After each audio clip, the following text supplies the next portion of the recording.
Hello, everyone. I'm Jim Garrison. I want to welcome you to this session of Humanity Rising, which is day 3 of a 5-day program on the inner work of age, which is also the title of Connie Zweig's forthcoming new book. And I will introduce her more formally in a moment. But I want to just welcome everyone and just observe that over the last several days, we've been looking at different dimensions of aging in a world in which part of the world in North America, Europe, Japan is getting older and older, but the rest of the world is getting younger and younger. So we have a rather peculiar global demographic for humanity at the moment, where some regions are aging and some regions are getting younger and younger. I saw a statistic just the other day that India, with a population of 1.2 billion people, has nearly 700 million individuals under 25. It's an extraordinary statistic. And in the midst of all that youth, aging is a phenomenon. And one of the discussions that we are convening is how people, as they age, particularly as we'll discover today, discuss today, when they meet what is traditionally the retirement age, but they're still young and vital and full of energy. How do we transition from a sense of retirement to a sense of what Matthew Fox used to call refirement? And there's a lot to discuss in that, and there's a lot of opportunities for renewal for those of us who are of a mature age. Before we dive into that subject, let us just pause, as we always do, as we begin our Humanity Rising sessions. And just for 10 breaths, let us just breathe together. You'll hear the sound of a bell. Just begin to breathe in for about 5.5 seconds, and then you'll hear another bell, and just breathe out for 5.5 seconds. If you do that, you breathe in 5.5 liters of air in a minute, and you take 5.5 breaths in a minute. It's an extraordinary way to breathe and vitalize your entire body system in a very short period of time. Let us breathe together.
Thank you, everyone. It's always so good to breathe coherently as one. It's my pleasure now to introduce my good friend and colleague, Connie Zweig, who's convening this whole program, just completed a very successful course for Ubiquity University on the shadow.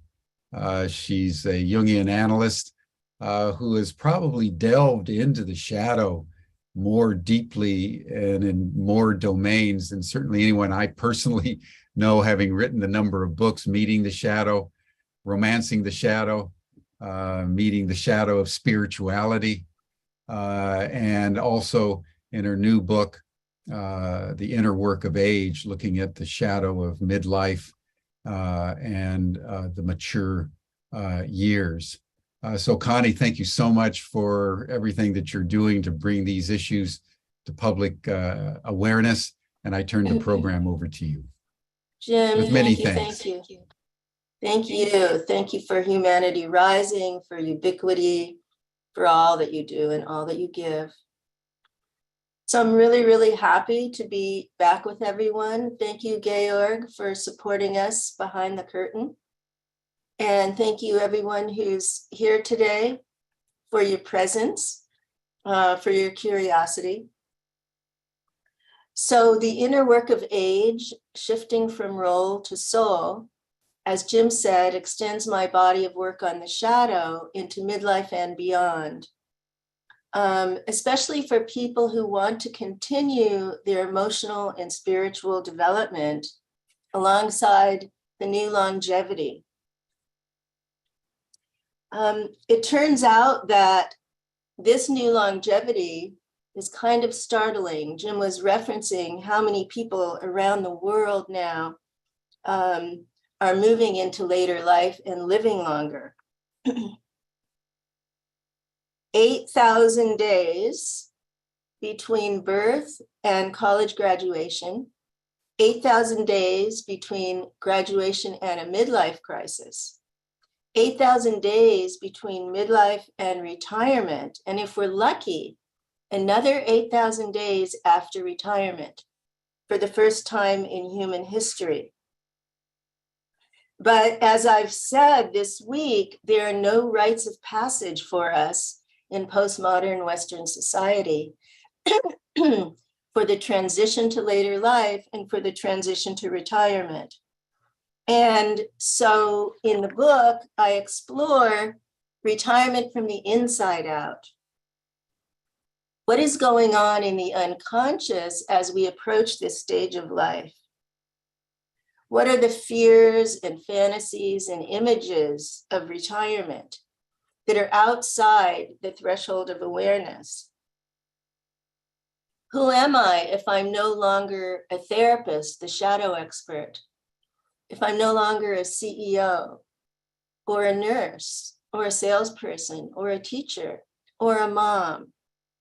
And that spiritual question, who am I, starts to arise again at this stage of life. And so we begin to feel disoriented. And of all the hundreds of people I interviewed, many of them felt that they were having another identity crisis, a late life identity crisis. They were afraid of becoming irrelevant and invisible.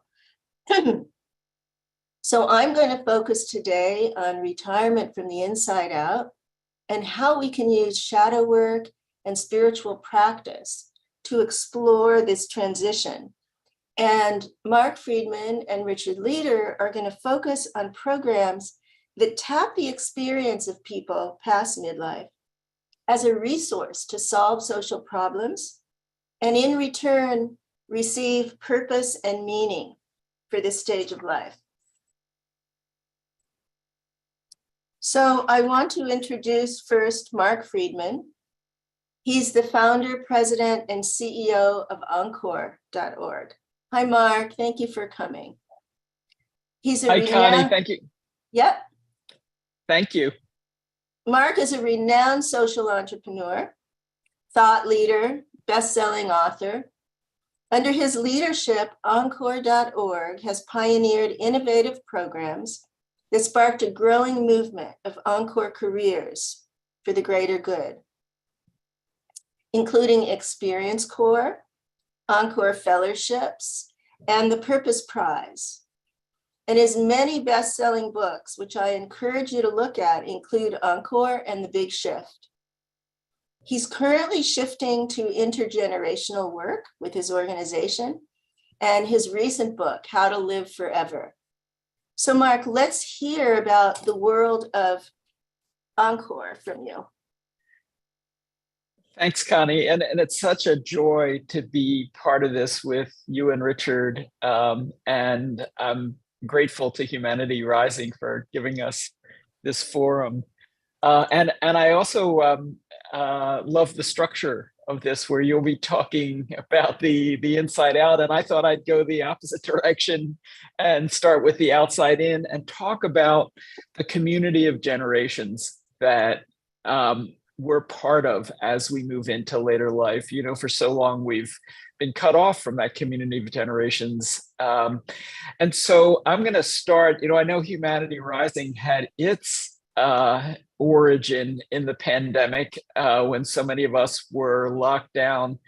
And I spent a lot of time at home, and I spent a lot of time watching TV. And so I'm going to talk a little bit about what I learned from TV about the outside in, and start with the Kaminsky method, which was on Netflix in the United States, starred Michael Douglas, among others. And there's a scene that was indelible for me, where Michael Douglas is still teaching acting. He's well into his 70s, his character, but he's been diagnosed with prostate cancer. He's in financial straits. His acting school is not going well, and is thinking about and moving off to the golden years. And he takes a walk in a park in Los Angeles. He's talking to his daughter the entire time on his phone, and is in an utterly bereft state. And when he's kind of at the most despairing, he hears in the distance the sound of children laughing and in play and in a state of joy. And he navigates his way to a playground. Then he sits down on a bench and is watching these young people in the moment. And in the background, in kind of fuzzy tones, you start seeing first one parent, then a second, joined by a third. They get on their phone, and pretty soon the police arrive, because and Michael Douglas told me, they've called the police. Such is the state of age apartheid, 21st century America. And I know it's probably true in some other places as well, where something that's a fundamental tenet of humanity, the generations coming together, has become such an odd occurrence that the police get called in to investigate. And, you know, it wasn't always like that in the United States. We began the last century as one of the most age-integrated societies in the world. In the 19th century, in the US, people didn't know how old they were. Knowing somebody's age was like knowing their blood type, and every aspect of daily life was a mix of generations. People lived in multi-generational households. They worked side by side among people of different ages in the agrarian economy. And then in the 20th century, we decided to get more efficient. And we created, oftentimes for the most uplifting and progressive reasons, we ended child labor. We created schools for young people where they spent all day with other young people. Social Security, one of the greatest triumphs of policy in this country, also had an explicit goal of getting older people out of the workplace at a time when unemployment for young people was 20%. And then one after another, with spectacular ingenuity, we created a set of social institutions that put older people off to the sidelines: nursing homes, retirement communities, senior centers, almost exclusively with other older people, and the generational twains stopped meeting. And that served some needs and particularly well, but it created what I think has become a grievous wound, and one that leaves us ill prepared for the future. I started my career working with young people, and I discovered in that work the importance of relationship and connection to thriving in the earlier parts of life. Yuri Bronfenbrenner, one of the great child development scholars of the last 50 years in America, at the end of his career was asked, what did he learn from writing 24 books on the subject? And he said, what every child needs is at least one adult who's irrationally crazy about them. And what I've learned myself over the last decades, and now I'm 64 and I'm working on older people, is that those of us in the second half of life need to be irrationally crazy about young people. The Harvard study on adult development, which has been around for over 80 years, discovered that older people who connect with, support, mentor, work together with younger ones are 3 times as likely to be happy as those who fail to do so. George Valen, who ran that study for 45 years, said it was no coincidence that it's a central part of the flow of humanity. He says biology flows downhill. So we've created a society that's trying to swim upstream and not flow downhill by cutting people of different ages off from each other.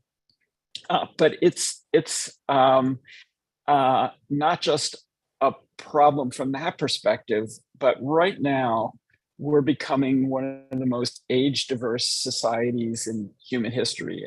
And here in the United States, we're joined by many other countries having the same phenomenon. Connie mentioned the longevity revolution, and it's real and important.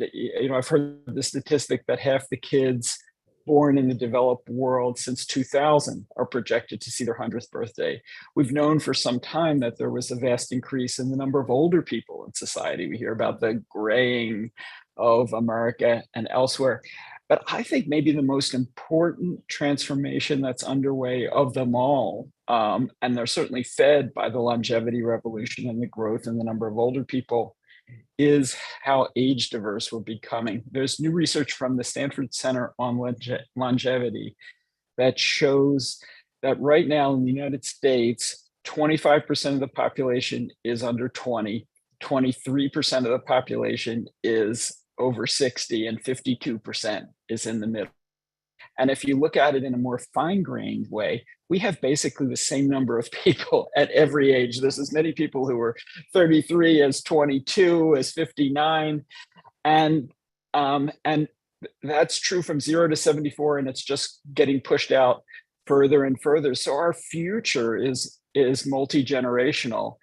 And yet we're set up in a way that's a great mismatch with that kind of age diversity. Age diversity and age segregation don't go well together.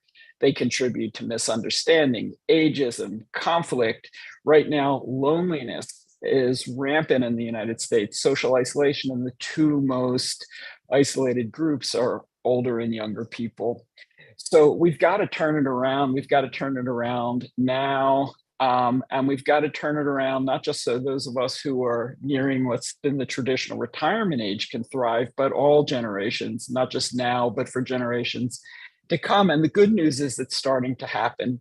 And it's probably no surprise. I mean, the age segregation and isolation of the past 50, 100 years are so anomalous in the course of human history. It's just a failed experiment that needs to be ushered out. And it's happening in a lot of different ways. I started out talking about TV and the Kaminsky method. It seems like every time I turn the TV on today, there's another award-winning show that's about older and younger people coming together to do things that neither could do on their own. Hacks is an example of that. The show Only Murders in the Building. Tony Bennett and Lady Gaga, 60 years apart in age, have just won a whole raft of Grammy Awards for their musical collaboration. There's a whole set of phenomenon out there in the zeitgeist, essentially in the air. And at the same time, things are starting to shift on the ground. I just read a report that showed that there's a 4-fold increase in multi-generational housing in the United States. 60 million Americans now are living in households with 3 or 4 or more generations under the same roof. And we just did a study at our organization of older and younger people and their interest in working together for social change. And it turns out there's a deep pent-up demand on the part of both elders and youngers to do that. And the number one issue that older people wanted to work on is climate and the environment. And the number one issue young people want to work on is mental health. And there's considerable overlap between both groups. But when we ask them what's standing in the way, it's that we're cut off. There aren't opportunities to do that in the course of daily life. And people feel at both generations that they're out of practice talking to people of different ages. They almost don't know how to, and they worry that they won't be able to communicate.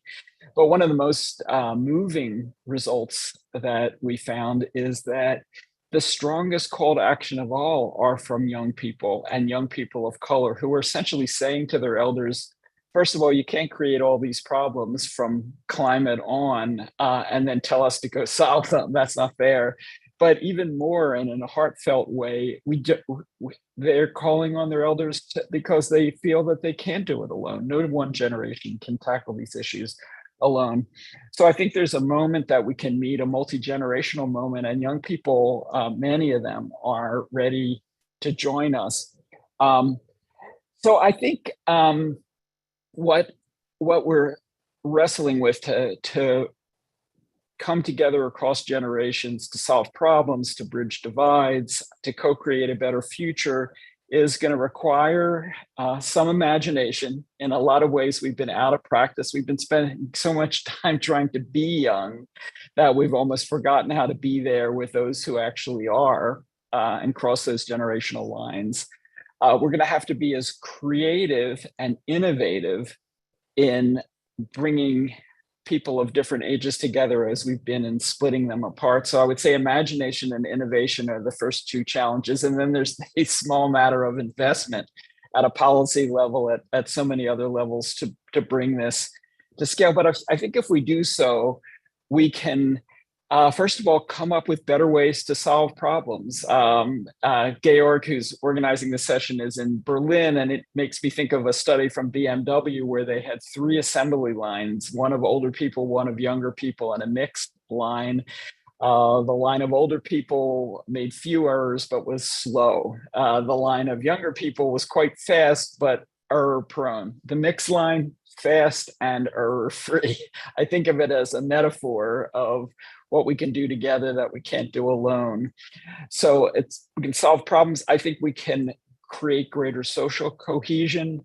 I think we can recapture a sense of the wholeness of life. Erik Erikson talked about the wholeness of life as being one of the things that was lost as we split generations apart. But in the end, and I'll close with this, and I'll return to TV.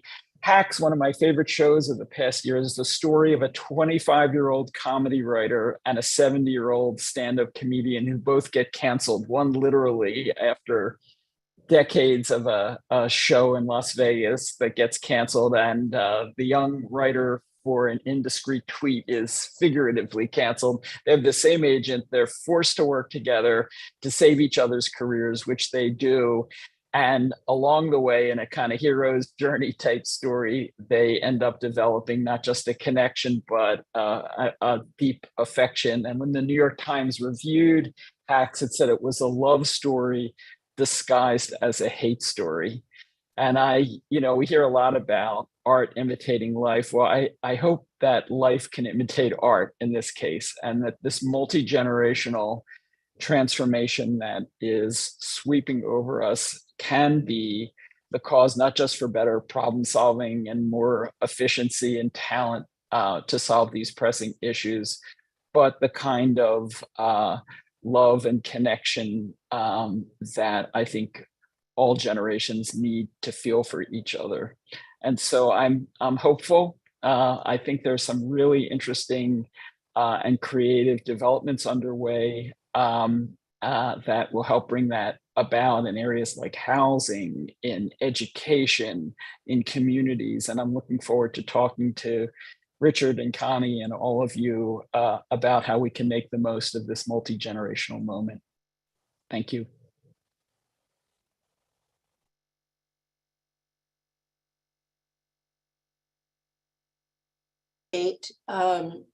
And sweeping vision of what's happening among the generations, you've had such a profound impact on retirement and Encore careers with Encore. So I know that your impact is going to continue now with cogeneration. And I want to include the whole theme of retirement in your vision, because that's what we're going to focus on this morning. And so part of, as elders go through this transition from letting go of paid work, whether they're 55, 65, 75, whatever age, the people who have the privilege to stop working for pay, it seems to me that one of the missions now available is to work with younger generations on whatever cause they're passionate about. And yesterday we heard from a number of people about organizations that are working with elders and also with youngers. Third Act is engaging the climate crisis for people of all generations. Elders Action Network has intergenerational events. And so I just want to kind of bring back our theme in the context of what you said. So thanks so much. And Richard is going to expand our theme even more. So Richard Leader, hi. Hi. Is the founder of Inventure, the Purpose Company. And his mission is to help people unlock the power of purpose and answer the question, why do you get up in the morning? Clearly a question for every generation, and an intense question for people as they transition into retirement. Richard is an international best-selling author. His latest book is Who Do You Want to Be When You Grow Old? The Path of Purposeful Aging. He's viewed as a pioneer of the global purpose movement, and he's author of The Power of Purpose, which also became a PBS special that was viewed by millions of people. So I'm eager to hear from you about our theme, Richard, and I forgot to close my video last time, so I'm going to do it this time and give you the stage. Thanks, Connie, and thanks, Mark, for an inspiring context that I'll try to build on right now. So as part of, I have 3 points that I'd like to share, but in a context first for those 3 points. And how did I get on this journey, and why does it matter? Why does purpose matter? And we know that purpose is age adverse. It's from cradle to grave. And so we'll talk a little bit about that, I'm sure. Back when I got out of graduate school in counseling psychology, back when dinosaurs were still roaming the earth, I was trying to figure out what to do with, advanced degrees in counseling. And I saw that one of the people that I'd studied was doing a seminar in San Diego, and I was in Denver at the time. And I live in Minneapolis now. And it was Viktor Frankl who wrote Man's Search for Meaning, which many of you on this call probably are well aware of his book, Man's Search for Meaning, which has sold about 40 million copies. And he, I consider, as one of the godfathers of the purpose movement with his theories of logotherapy and meaning therapy. And if you're not familiar with Frankl and his book, Man's Search for Meaning, he was in Vienna. He was training residents in, he was a neurologist / psychiatrist. And at the height of his work, he and his whole family, including his pregnant wife, Tilly, were taken by the Nazis in the boxcar, and his grandparents, his parents, siblings, the whole family. He's the only one who survived. And he was liberated eventually from Auschwitz, and he weighed 87 pounds. And he went back to Vienna, healed, and wrote the book Man's Search for Meaning in 9 days. And he also was giving lectures at the time about what he learned.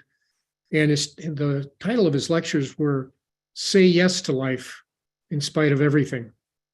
So here I was, fresh out of graduate school, trying to figure out, and I ended up saying yes to life myself and going down the path that he opened up for me in graduate school, but also in person. You could hear for a week a pin drop in San Diego as he spoke of his insights, his wisdom, his experiences. And all of you have had fortuitous encounters with people in your life who showed you a way or opened a door that changed the game for you in certain ways beyond your parents or grandparents, people like not necessarily Frankel, but they could be of any ilk. So he said the last of the human freedoms is choice. It's to choose what you want your life to be about that moment, in spite of the adversities that you're facing. And he said, don't ask, what is my purpose? Ask, what is life asking me right now in this moment? And I was completely, this was my calling. I discerned at the time to bring this message and others that I'd learned forward. And I've done that in a variety of different ways. And I won't go into any more history of that, but other than this, to say that what I learned is this is about inside out. And Connie's whole theme here, or thread, is inside out. And what I learned is purpose is not out there waiting to be found or discovered. The question I hear all the time is, how do I find my purpose? Spoiler alert, number one, you don't find your purpose. You unlock your purpose from the inside out. And that can come in a whole variety of ways. Sometimes we're pushed by pain and adversity, and we unlock our reason for getting up in the morning, our why to live. And sometimes we're pulled by possibility. We hit a certain age or a stage or circumstance where we look at what's next and what's possible. And Mark has laid out lots of possibilities as we've talked about that. So spoiler alert, number one, how do I find my purpose? You don't. You unlock it. Purpose doesn't just strike, it flows. And as a result of unlocking our purpose, we find that action oftentimes precedes clarity. Rather than just thinking, reflecting, praying, we act purposefully and we discern what our calling, what our purpose is. I have a colleague, when you call him on his cell phone, his answering voice is this: at the sound of the tone, please leave your answer to life's two eternal questions. Who are you and what do you want? Well, that who are you and what do you want is a cradle to grave question. It can come in a variety of ways at different times in our life. But what we find is there are two things when you look at who am I, what do I want?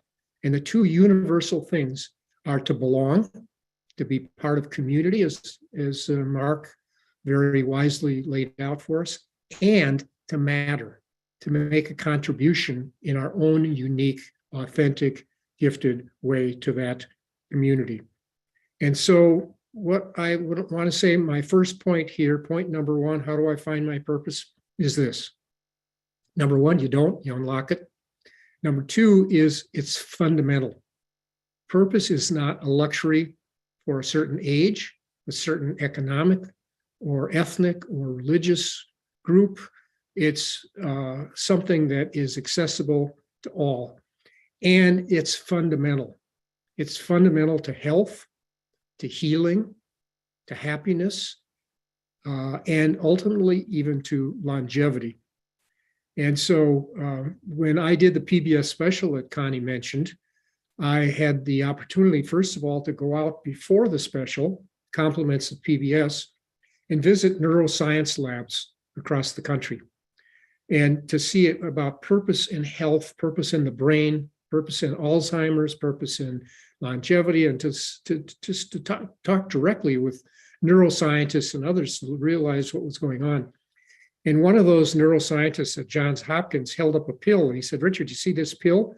I said, yep. He said, would you buy it? And I said, what does it do? And he said, well, it reduces, improves the quality of life even if you have Alzheimer's. It reduces the incidence of macroscopic stroke by 41%. It helps with sleep apnea, and it adds 7 to 10 years to your life. And I laughed and I said, well, of course, who wouldn't buy it? But is there such a pill? And what does it cost? And he smiled and he said, you know, it's purpose. We now know that mindset has a lot to do with aging, with health. We've always known that, but we can now really measure it more and see that mindset, and particularly a purposeful mindset, not just a positive mindset, is fundamental to all that I just mentioned. So there's a lot of surprising science. They're measuring telomeres and the effect of telomeres with purpose.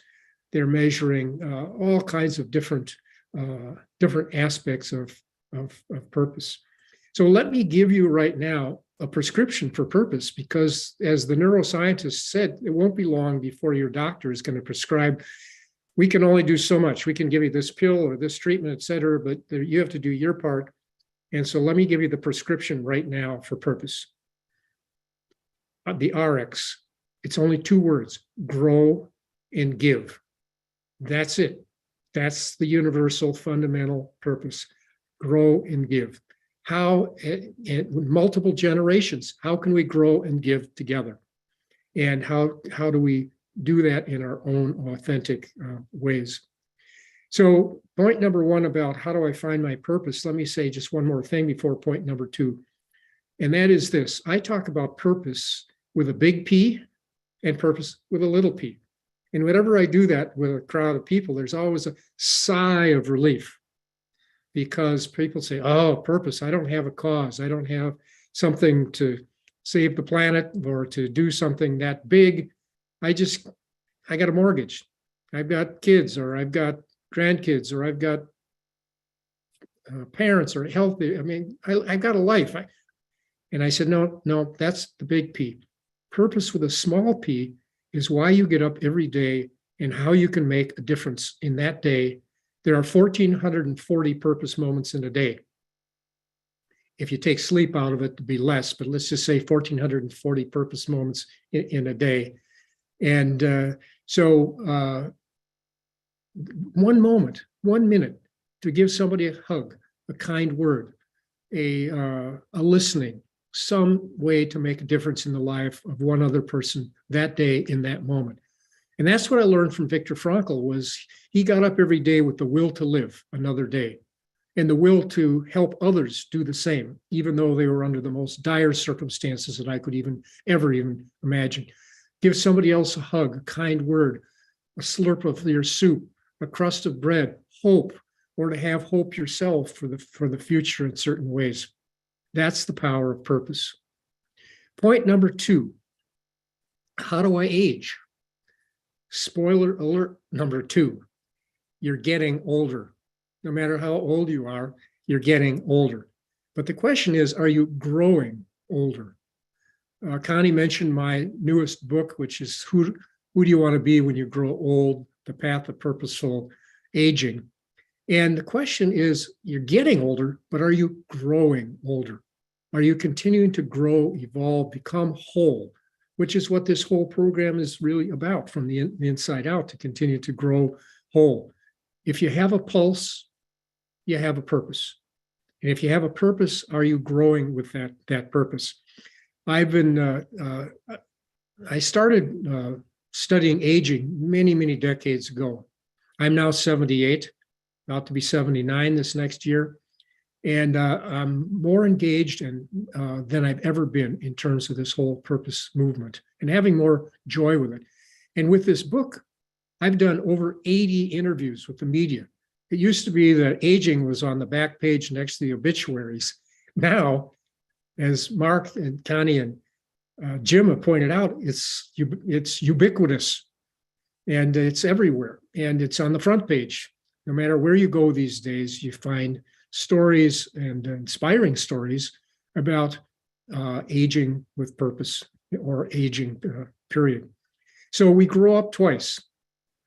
First of all, from adolescence, maybe more, but from adolescence to adulthood, and then from adulthood to elderhood.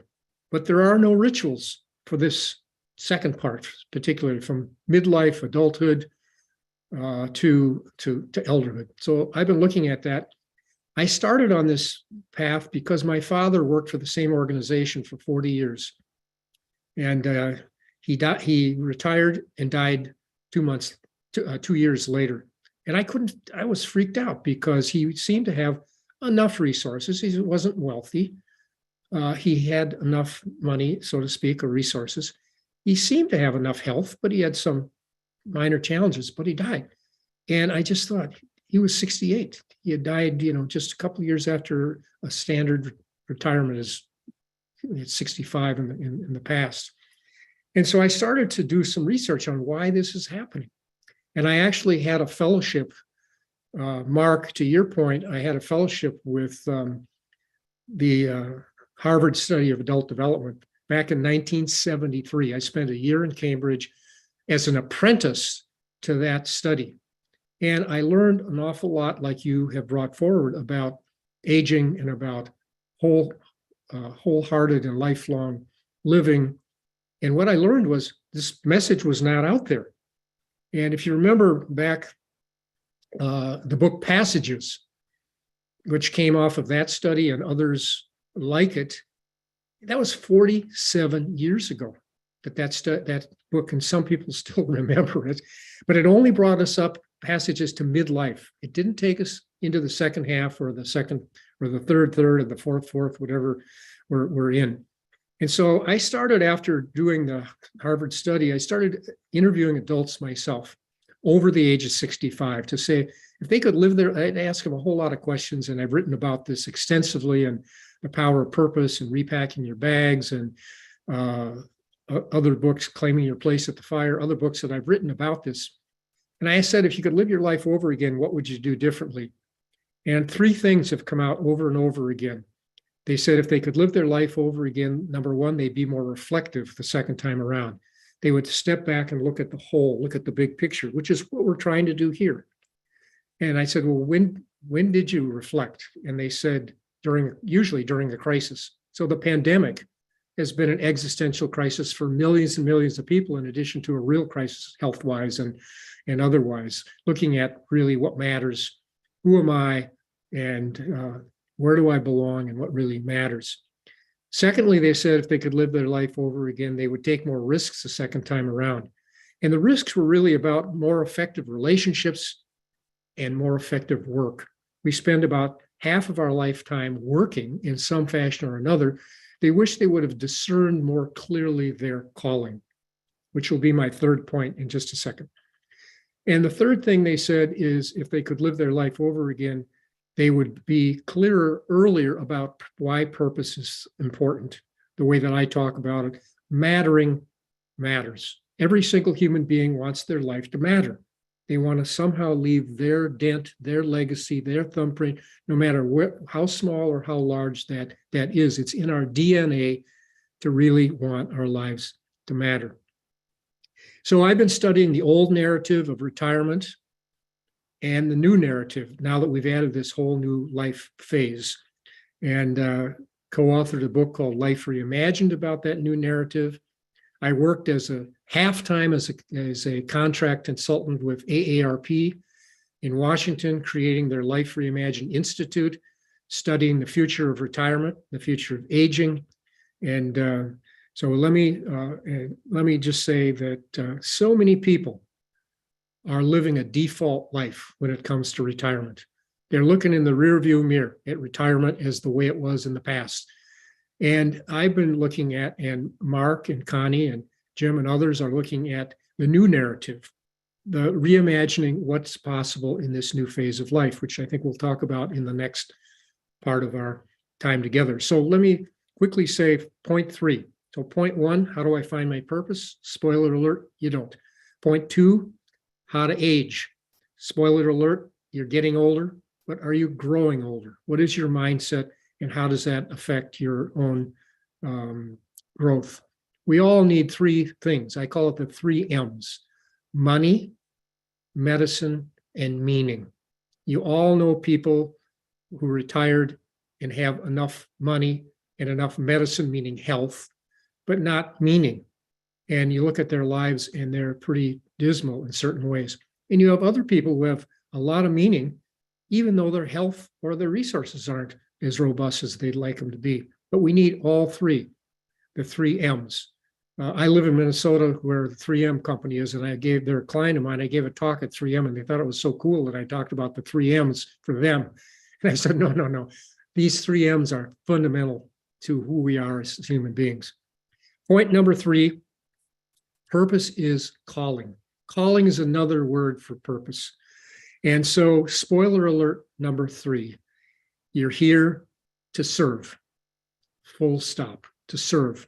And that comes in a whole variety of different ways. I talked about growing and giving, the purpose moments, and how purpose can create resiliency in life, even in the most dire circumstances like Viktor Frankl's.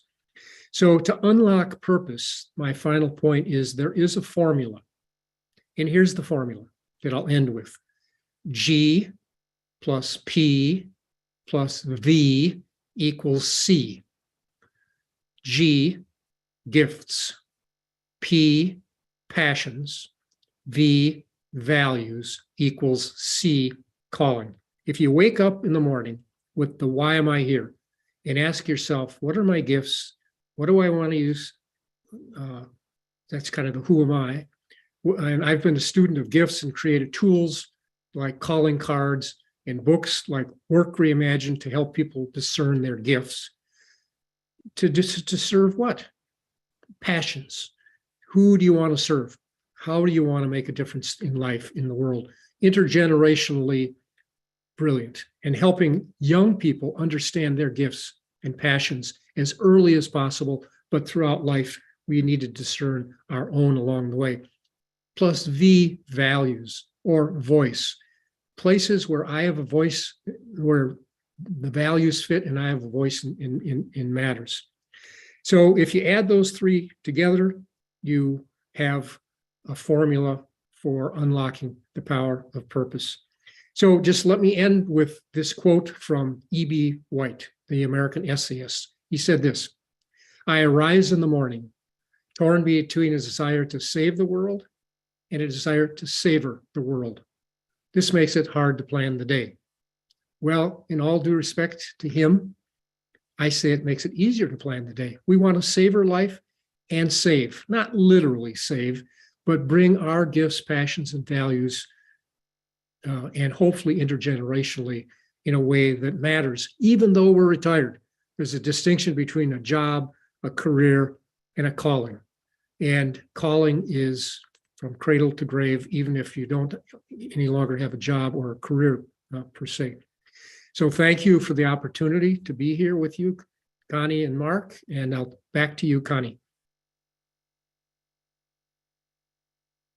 Beautiful vision of purpose.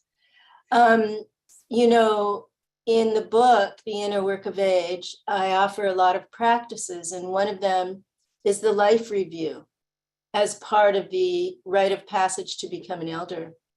And when I did my own life review before writing the book, I saw something that really startled me.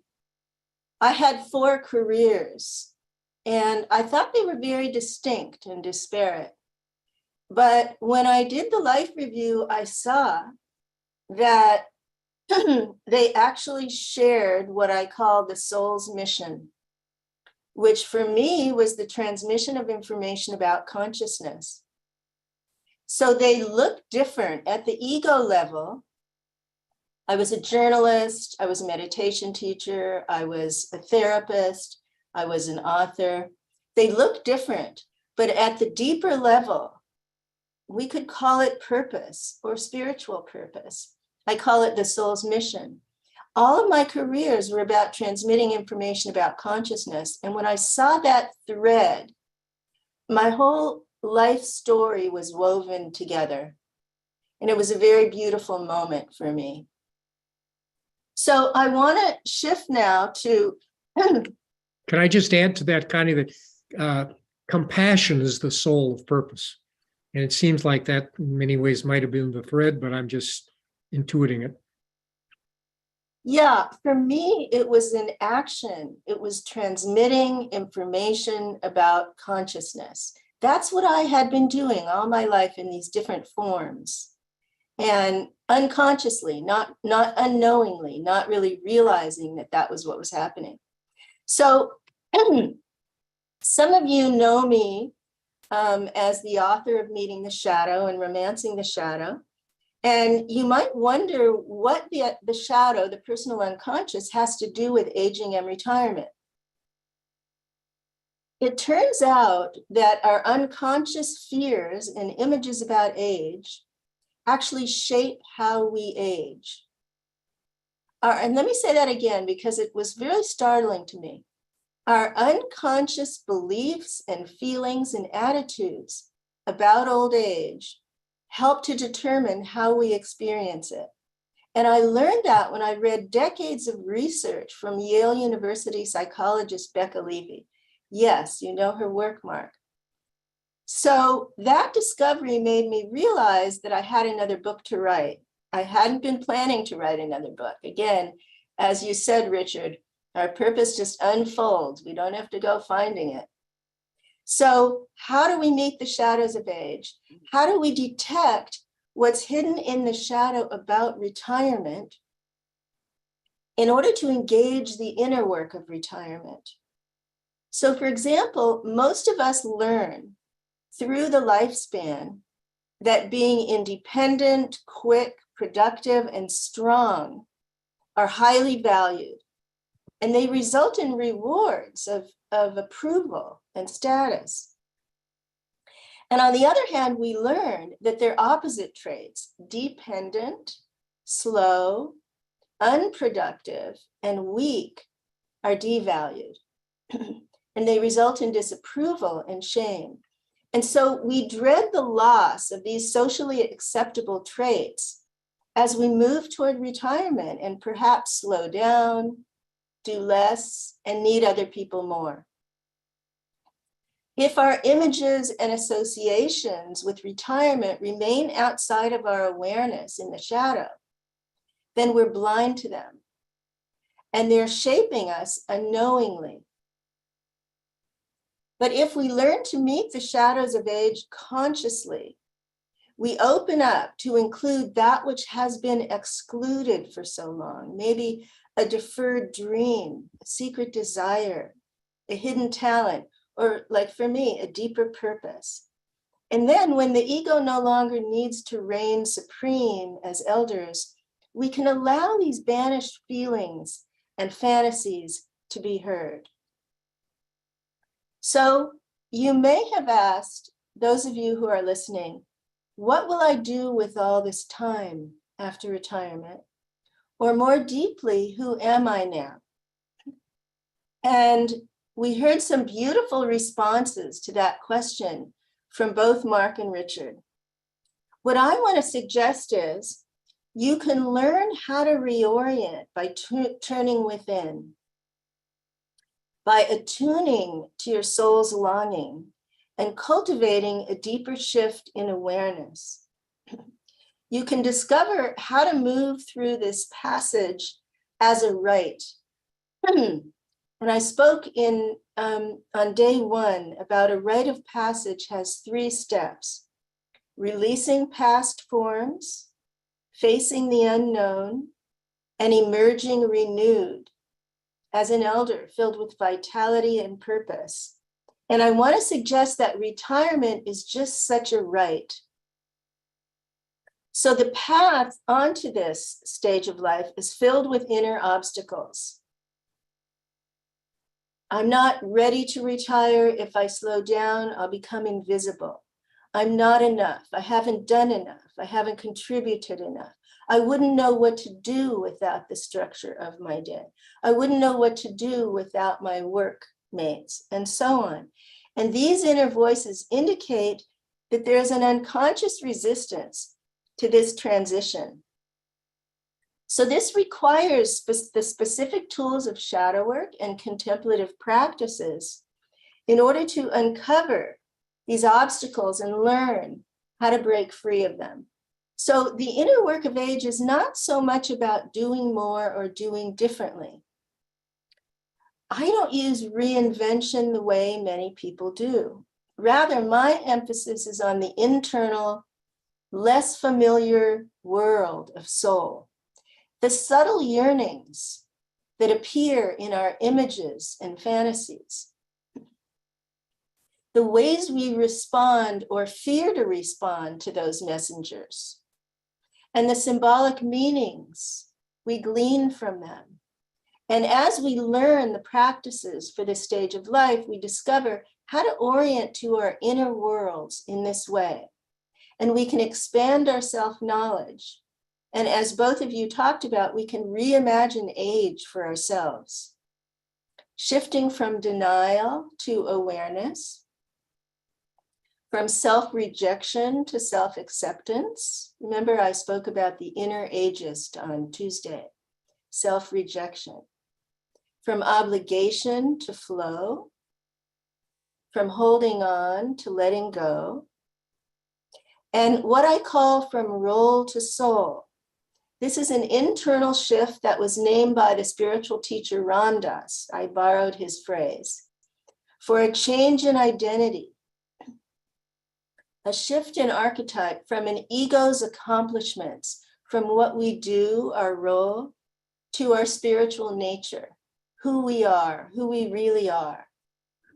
And the result can be a newfound sense of freedom from the constraints of past roles and identities, and an emerging sense of becoming who we were always meant to be, and a profound gratitude for the way our lives unfolded. And as we make this internal shift, something happens which Richard just alluded to. A natural generosity arises in us, and we seek to share our gifts and form a lasting legacy.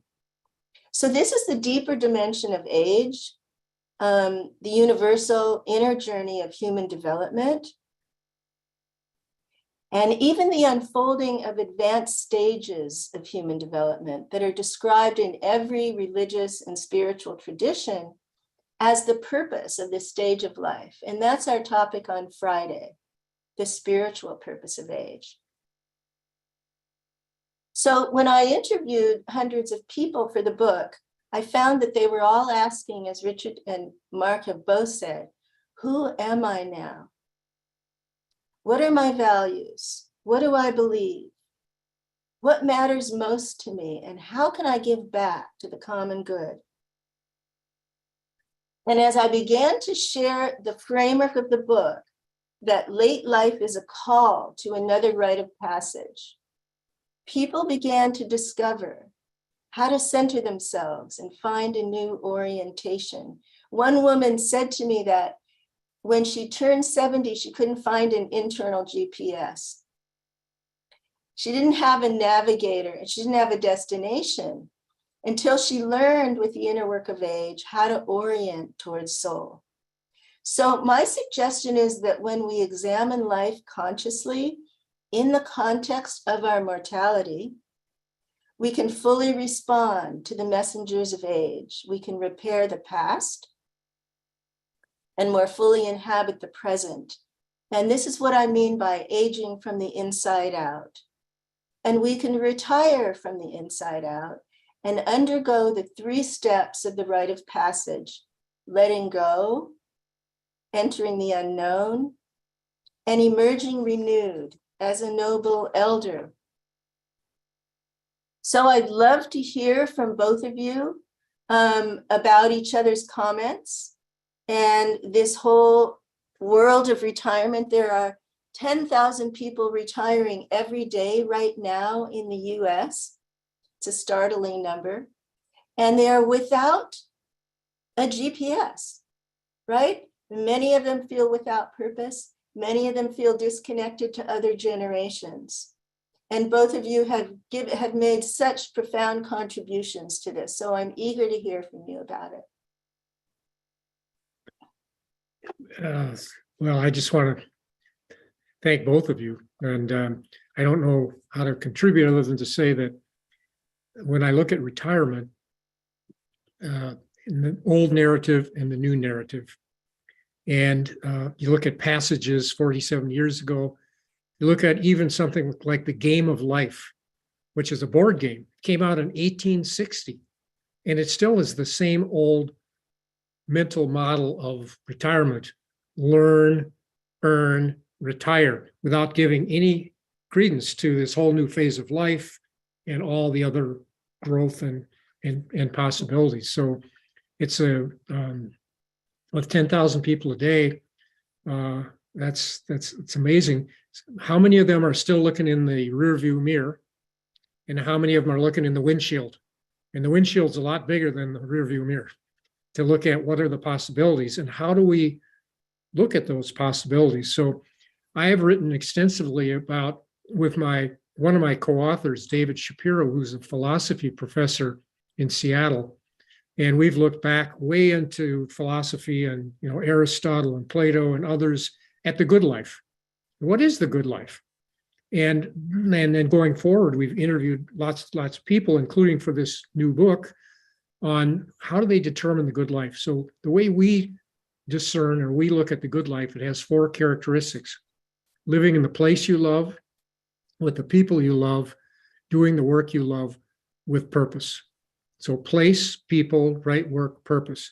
Any age or stage, you can look at it and ask yourself, am I looking through the windshield at that possibility and what is it? Or am I looking in the rearview mirror at the old model? So I think, Mark, what you've laid out, when I did the PBS special and I went out to cities after it was on TV, if you raise money at a certain level, PBS, Right. you get a workshop with me and with this particular one. And I would show up at these workshops, no matter where it was, and whole families would be sitting there. And I'd say, what are you doing here? Well, we all watched your show. And I went, yeah, it was pretty much about midlife and beyond. They said, no, we're all in the what's next moment. We're all living in the same question That gives today me for a whole chills. variety of reasons. And we want to support each other. And it used to be that my grandparents could help me or my parents could help me, but they're in the same question I'm in. So maybe I can help them, or we can, help each other in certain ways. So that's the new reality that you painted. Beautiful. That Yeah, gave me chills.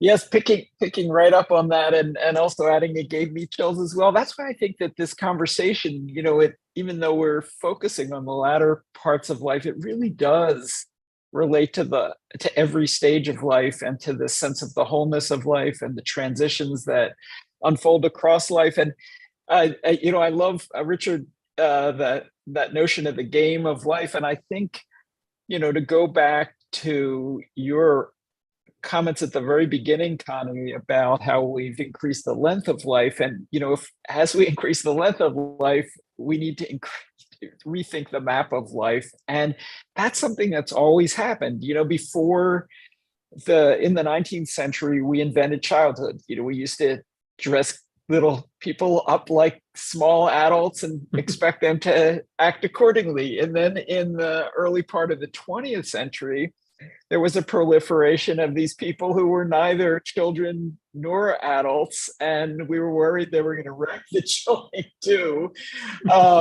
And so we invented adolescence. G. Stanley Hall, the great psychologist who founded the American Psychological Association, and on, wrote the book Adolescence in 1906. He was 60 at the time. And then in his 80s, he wrote another book and argued, I made a big mistake. I should have never invented adolescence. I should have invented a new stage of life between the middle years and anything resembling old age. He called it senescence. And he said that, we didn't reach the height of our powers until the shadows started slanting eastward. Which I love in the context. And I think that the GPS you talked about, it's related to a new constellation of life stages, and that this period that those 10,000 people a day are entering really isn't, for most people, retirement. It's an entirely new stage of life with its own integrity.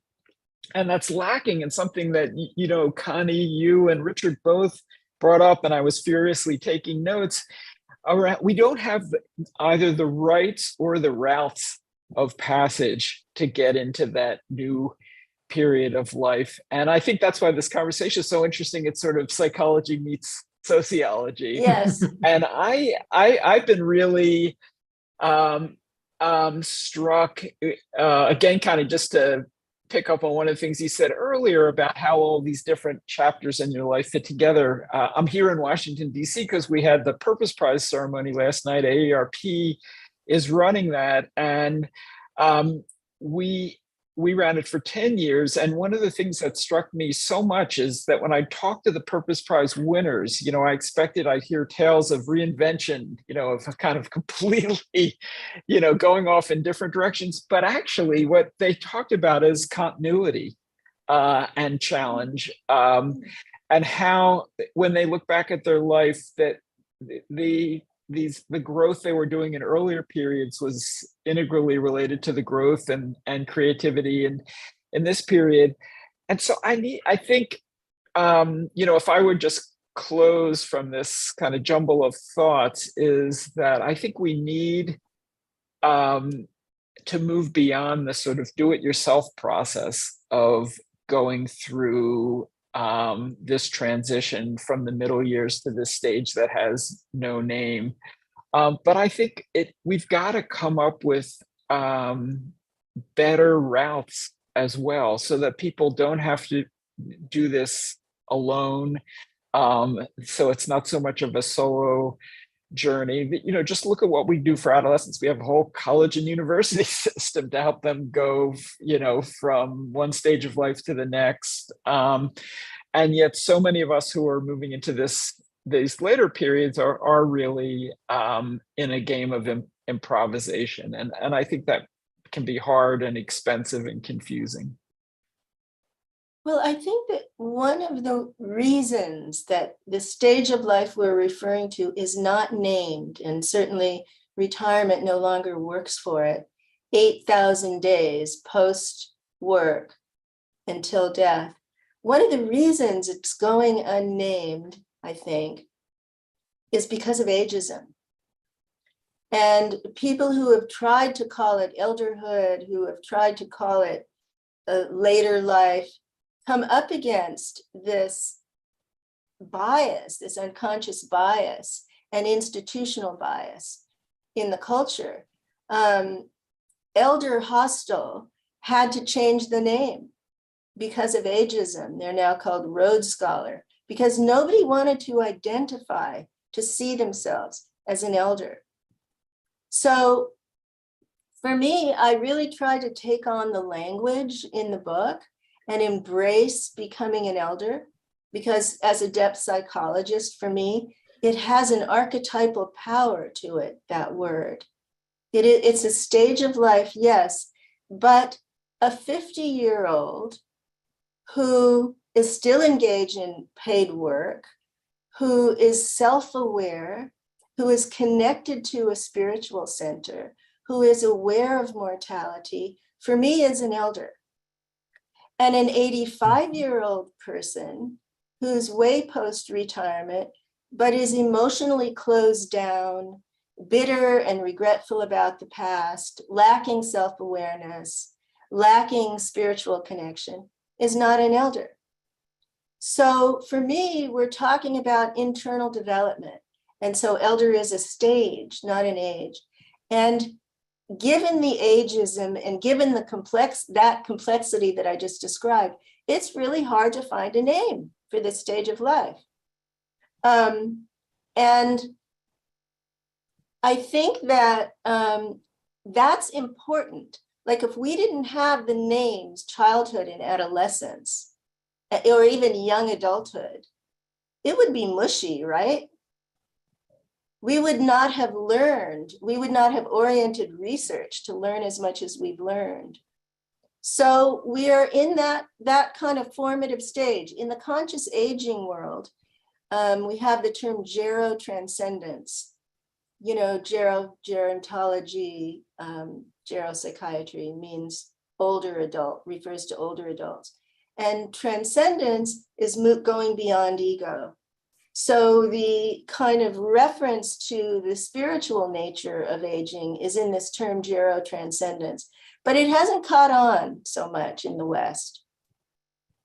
Yeah, I think the world doesn't turn on atoms, it turns on story. And I think part of the renaming, if you will, or the reframing or the reimagining is story. And the way that those stories, and I find like one of the stories, and by the way, on ageism, the title of this new book, Who Do You Want to Be When You Grow Old? Even my publisher, I've done umpteen books with my publisher and editor. They said, no, don't use old. Old doesn't sell. Old doesn't sell. And I said, nope, I'm taking a stand on old as a good thing and being pro-aging, not anti-aging. Thank you for that. So one of the stories in the book is about a man named Ed Rapp. Ed was about to become the CEO of Caterpillar, big earth, worldwide, global. And he was out running and noticed his foot was dragging. Make a long story short, he was diagnosed with ALS, Lou Gehrig's disease, which he has. He's still, and he, at age 57, he immediately left. He didn't retire. He reimagined, what am I going to do? He moved back to Raleigh, North Carolina, where he had a house. And every day he gets up. Well, first of all, big P purpose, little p purpose.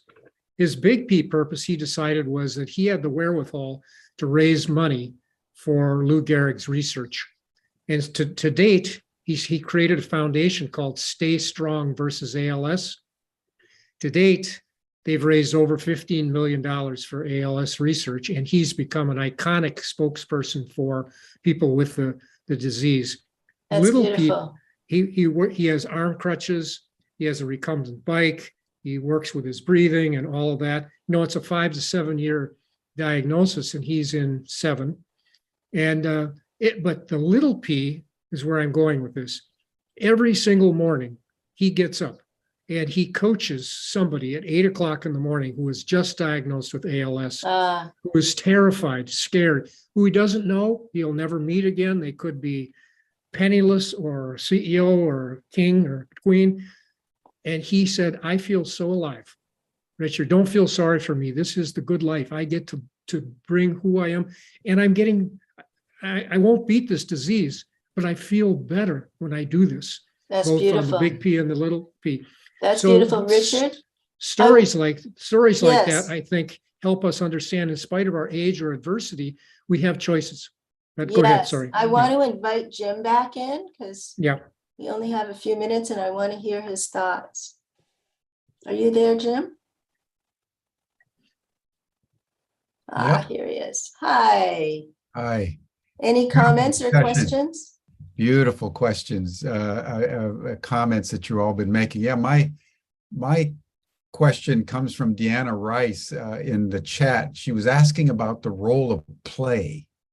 We speak about purpose and many sort of elevated virtues, but the notion that it's about play. I'd love to hear your comments, maybe beginning with you, Richard, how play adds to the vitality of the aging process. Well, I mean, it's obvious that if we play, we have a certain lightening of your load, lightening of your spirit. And also the other thing we didn't talk about is curiosity. Curiosity and play and curiosity and purpose are inextricably linked. So if you're curious and playful, you tend to be curious and playful with other people and make that kind of connection. But it starts from the inside out. It's not just play, in a formal sense. It's a playful attitude. It's a playful look at things. Yeah, that feels right. I was thinking of Nietzsche, everybody has this notion of the Ubermensch of Nietzsche being some huge, ferocious being, but he says it's actually the essence of the Ubermensch is to become playful like a child and to laugh and to dance. So I just appreciate that comment. Mark, do you have any? Yes, very much. Connie? I had one reaction, which is, what gives me hope, and it's almost an inchoate feeling, but I'll just come right out and say it. I think it's bringing together the wisdom of the young and the curiosity of the old that turns that's those in things on reverse. their own. But I started out with that story of, an older person watching young people play and it, being seen as something that was, in some ways perverse. And then I, over the last few years, I went to a place in Portland, outside of Portland, Maine, called Gorham Manor, which is a retirement community, which has a preschool built it's right next to the front door. And it turns out that there's a big playground in front of Gorham Manor, and the most coveted apartments there for older people are the ones that overlook the playground. So, but most of all, the most coveted activity is working in the preschool and playing together, not just observing young people playing, but that idea of coming together. And it reminds me of that of Erickson's great line that the hallmark of successful development in later life could be encapsulated in the phrase, "I am what survives of me." And if that joy is what survives of us, I think we can feel good about it. Yeah, thank you. And I think another question was coming up in my mind, or I wanted to go a little bit deeper, starting with you, Richard, was around Viktor Frankl's book. That is one of the most extraordinary works, I think, of the 20th century, of how in the depths of Auschwitz, literally, this man was able to find meaning. And what I wanted to tease out for all of your comments was what gave him meaning was love. Right. The fact that he loved his wife. And it's worth just noting, everyone, that they'd barely been married a year, I think, before they were all carted off to the camps. And his wife was in Auschwitz with him, but they had no contact. But what gave him meaning, which enabled his survival, even though his wife did not, was this imaging of the passionate love he had for this woman. So I'd love to hear all of your comments on the way love permeates purpose, play, relationship, our day-to-day activities. Speak to us of love and old age. Well, it's meaning in the moment, every moment. In spite, as I said, giving somebody else a kind word, a hug, a crust of bread, meaning in that moment. What gave him meaning also was his love of what he cared to teach. And so he took little scraps of leather and little scraps of paper and tried to resurrect a book that was taken away. His wife, Tilly, took, this was pre-internet and all of that, took a manuscript and sewed it into the lining of his coat when he was carted off. And that coat, of course, was gone immediately when they got to the first concentration camp. And he tried to resurrect, because he cared so much. He loves, a different kind of love, but he loves so much the teaching on the writing, and he did that. And those little scraps of paper are still around in some people's. So I think it's the meaning, the love of at a lot of levels. Yeah. It's a many layered thing, love. Yeah. I would say for me, Mark? No, Connie. I would say for me,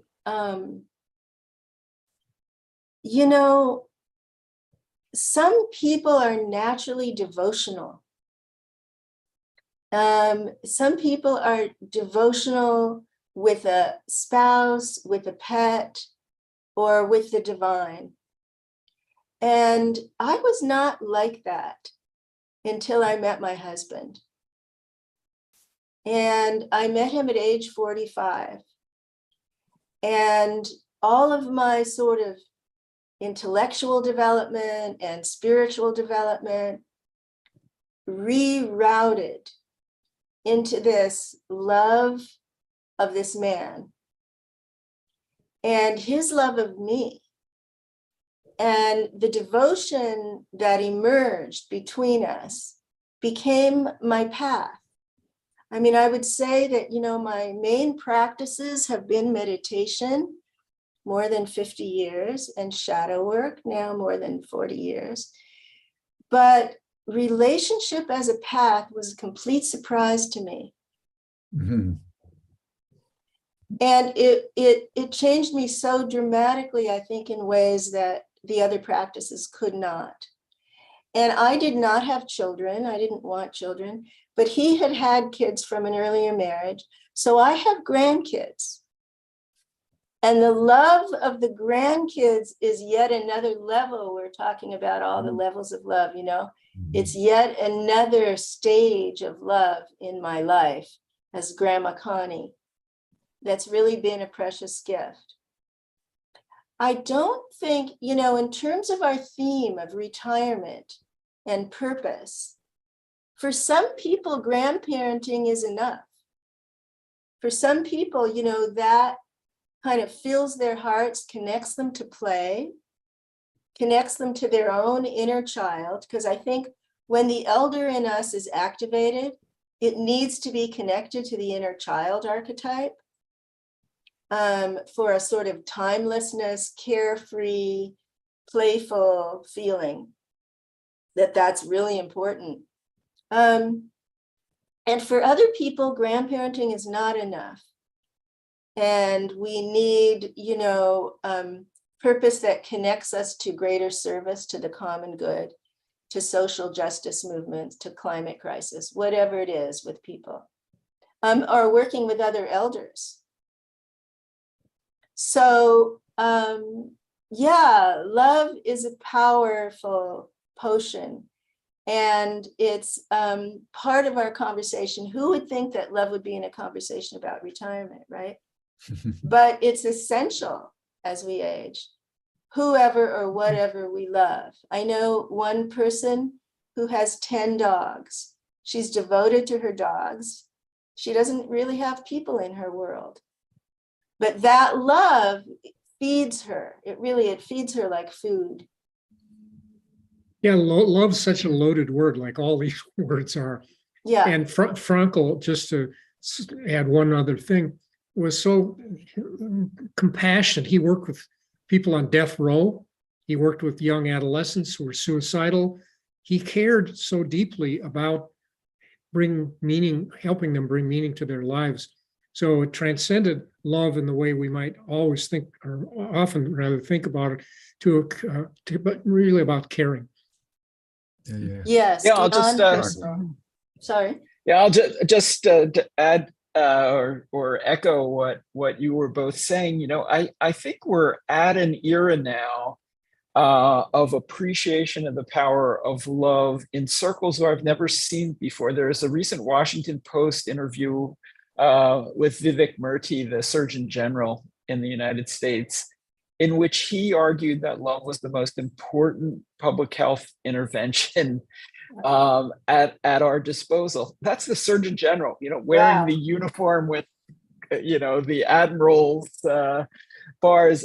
And I think it's, partly the pandemic, I think, has taught us that lesson. But I think that, Connie, you were talking about grandparents, and I think that there's a unique value in love that flows down the generational chain and flows up, for that matter.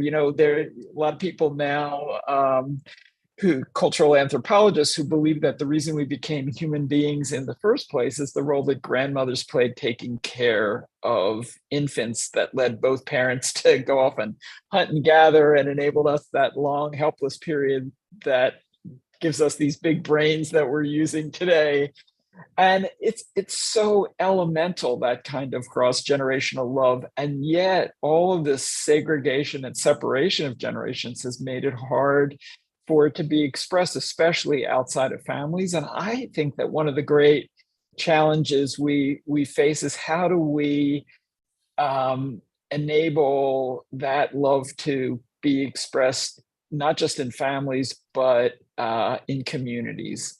And I think we can do it, but we're going to have to be more intentional. Yeah, beautiful.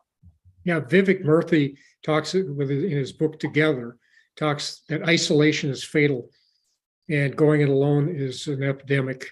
And that he talks about 3 levels of love: intimate, friends, and community. Now, and intimates are the ones that we often most think about with love. Friends are those that we hang out with and do things with, that we are acquaintances with, and community. And I think love transcends, or is the thread through all 3. Mm-hmm. Yeah, you think of Martin Buber's notion of I and thou and I and you, and that the I and you is just as important as the I, thou, because it is most of the people that we know. And yet the intensity is the same for both. Yeah, that's a very, very good point. Well, as we end our session today, I'd love to start with you, Mark, and then you, Richard, then Connie. As you think of retirement, and you think of all the people out there that are listening, that are thinking about retirement, but realizing they may be a little young, what would be one, in a minute or so, what would be one message you would give about how one transforms retirement? Well, I think. Well, okay. Oh, I'll just I'll throw one quick thought out, which is that I think for many of us, retirement has become more of a transition than a destination. It's that time between important chapters that have their own integrity, and I think one of the great tragedies is the way in which we've made later life a pale imitation of youth. A kind of second childhood. But I think, Richard and Connie both talked about the importance of this transition. And I think for a lot of people, retirement, they're retiring not as a, something that's going to be a be all and end all, but a chance to kind of step back, to rest up, to reflect, and to be ready for this new purposeful chapter that, Richard, you are more articulate about than anybody. And so maybe I'll just use that as a segue to turn it over to you. Well, all I'll say in a minute is that consider it a practice. So here's a practice when you retire. You could do this practice anytime, but take out a little Post-it and write the universal purpose, grow and give, and put that Post-it on your mirror. And as you transition in the morning, ask yourself, how am I going to grow and give today? And at the end of the day, before you go to bed, how did I grow and give today?